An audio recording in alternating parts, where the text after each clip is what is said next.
అడగడానికి ఆన్సర్ తెలియలేదు. ఏంటండి? ఏంటి అడగండి. మాకేమన్నా ఐడియాలొస్తాయేమో చూద్దాం.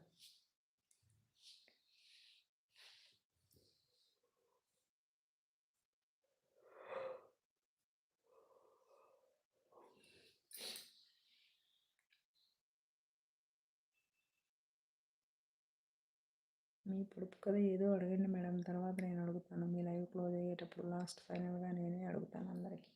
అదే ఆవు ఎలా ఉంటుంది? అది అడిగింది, ఆ అమ్మాయి అడిగింది నిన్న. ఆవు ఎలా ఉంటుందంట. ఆవు ఎలా ఉంటుంది? నిన్న ఒకరు చెప్పారు ఆవు కట్టేస్తే ఉంటుంది.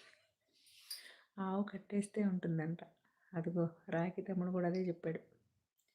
కట్టేస్తే కాదు తమ్ముడు చెప్పాలి. ఆవు ఎలా ఉంటుంది? నేనైతే చెప్పా చాలా తెలివిగా. ఆవు తెల్లగా ఉంటుందని. నేను చాలా తెలివైందాన్ని కదా. గుడ్ నైట్ అక్క, స్వీట్ డ్రీమ్స్. గుడ్ నైట్ తమ్ముడు. సాయి